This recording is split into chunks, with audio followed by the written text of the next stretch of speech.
मैं और मेरे हस्बैंड दोनों ही वर्किंग हैं और हमारे घर में कुछ भी ऐसा जेंडर स्पेसिफिक काम डिवाइडेड नहीं है कि ये काम सिर्फ मेरा है या कोई पर्टिकुलर काम सिर्फ मेरे हस्बैंड का है।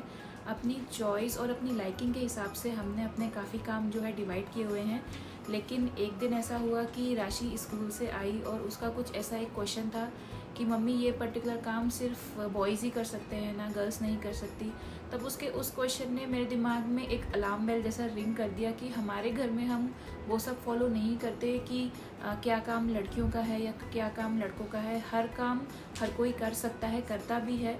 तो वो चीज़ अगर वो कहीं से पिक कर रही है, इसका मतलब उसको इसके बारे में और बताना ज़रूरी है और डिटेल में बताना ज़रूरी है, समझाना ज़रूरी है कि कोई भी काम लड़के का या लड़की का नहीं होता।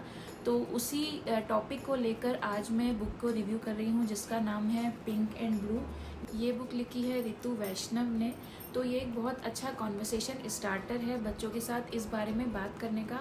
तो मेरा एम यही रहता है, अगर मैं अपनी बच्ची को कुछ समझा रही हूँ तो एक स्टोरी के थ्रू या एक बुक के थ्रू उसको समझाऊँ, क्योंकि बच्चे स्टोरी याद रखते हैं, उससे बहुत कुछ पिक करते हैं और अगर वही चीज़ पिक्चर के फॉर्म्स में होती है तो उसको बहुत लंबे समय तक याद रखने के साथ साथ बहुत जल्दी ग्रैस्प करते हैं, बहुत जल्दी समझते हैं।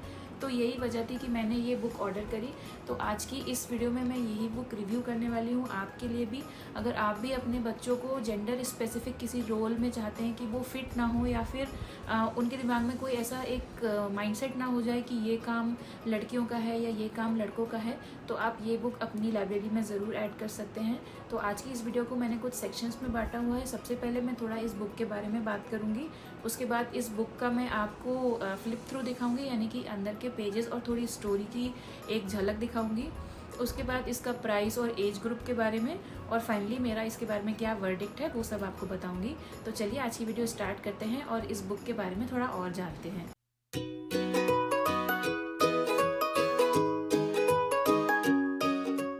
जब वो स्कूल से इस तरीके की बातें पिक करने लगी तो मुझे समझ में आया कि सिर्फ बच्चे ही नहीं बल्कि एडल्ट्स भी उस माइंडसेट में कहीं ना कहीं रहते हैं कि ये पर्टिकुलर काम लड़कियों का है या लड़कों का है। जैसे एग्जांपल के लिए बोला जाता है कि लड़के रोते नहीं हैं, क्या तुम लड़कियों की तरह रो रहे हो, या खाना बनाने का काम सिर्फ लड़कियों का है।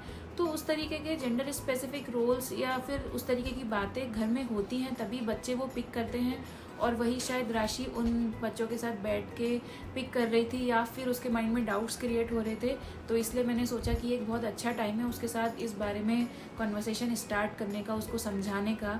तो इसीलिए मैंने ये स्टोरी बुक ऑर्डर करी। बुक का जो ये कवर पेज है, इससे आप समझ सकते हैं कि कैसे ये बुक जो है जेंडर स्टीरियोटाइप्स को ब्रेक करती है, क्योंकि यहाँ पर पिंक को जो है ब्लू कलर में दिखाया है और ब्लू को पिंक कलर में दिखाया है। तो ये स्टोरी बहुत ही सिंपल वर्ड्स में बताई गई है, या कह लीजिए कॉन्वर्सेशन है, बहुत सिंपल वर्ड्स में बताया गया है कि बॉयज़ और गर्ल्स दोनों ही हर तरीके के काम कर सकते हैं। छोटे बाल गर्ल्स भी रख सकती हैं, लंबे बाल बॉयज़ भी रख सकते हैं, बॉयज़ रो सकते हैं, गर्ल्स भी रो सकती हैं, कुकिंग का काम गर्ल्स बॉयज़ दोनों कर सकते हैं। तो इस तरीके से स्टोरी बहुत ही सिंपल वर्ड्स में सिंगल सेंटेंस में समझाई गई है, बच्चों को बहुत ईजिली अंडरस्टैंडेबल रहेगी और पिक्चर्स भी बहुत आई कैचिंग और इलस्ट्रेशंस बहुत अच्छी हैं। तो बच्चे बहुत इंटरेस्ट के साथ इसको सुनते हैं। सबसे पहले मैं आपको इसका एक फ्लिप थ्रू दिखाती हूँ ताकि आप बेटर समझ सकें कि ये बुक अंदर से कैसी दिखती है, किस तरीके की इसकी स्टोरी लाइन है। ये है बुक का फ्रंट पेज और ये स्टोरी स्टार्ट होती है यहाँ से कि गर्ल्स को पिंक कलर पसंद होता है, बॉयज़ को ब्लू कलर पसंद होता है। इन बॉयज़ को पिंक कलर और गर्ल्स को ब्लू कलर दोनों ही पसंद आ सकते हैं, क्योंकि ये बाकी सभी कलर्स की तरह ही ब्यूटीफुल कलर्स हैं।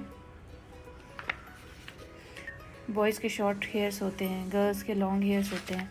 बट अगर ये रिवर्स भी हो जाए या किसी के बाल ना भी हों तो वो भी ओके होता है। किस तरीके से गर्ल्स और बॉयज़ दोनों ही साथ में जो हैं प्ले कर सकते हैं।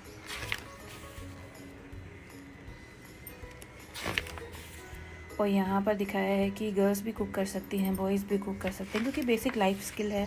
क्योंकि हर कोई थकता है और हर किसी को पसंद होता है कि थकने के बाद कोई खाना खिला दे, और गर्ल्स और बॉयज़ दोनों ही हर तरीके के काम कर सकते हैं।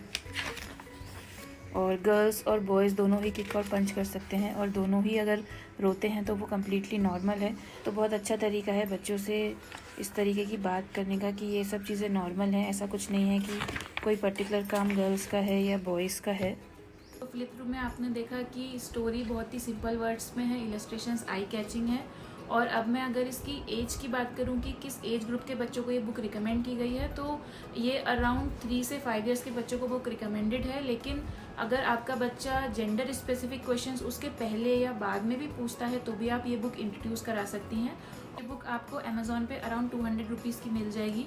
प्राइस थोड़ा बहुत फ्लक्चुएट होता रहता है, तो हो सकता है थोड़ा कम या ज़्यादा हो सकता है। और अगर मैं अब इसके फाइनल वर्डिक्ट की बात करूं तो ये बुक मेरे लिए तो डेफिनेटली बहुत हेल्पफुल रही। अपनी बेटी को जेंडर स्पेसिफिक जो भी मैं बात समझाना चाहती थी या कह लीजिए कॉन्वर्सेशन उससे करना चाहती थी, उसके लिए ये बुक बहुत ज़्यादा एप्ट रही, बहुत यूज़फुल रही।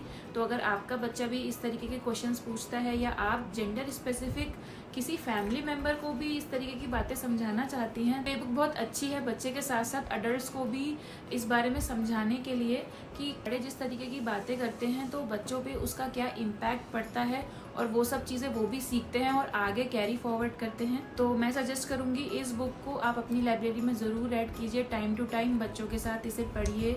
और ये बुक एज अ रीडिंग के लिए भी बच्चों के लिए काम आ सकती है। सिंपल वर्ड्स में है तो बच्चे जब रीडिंग स्टार्ट करते हैं तो ये बुक बहुत हेल्पफुल रहेगी उनको रीडिंग करने के लिए भी।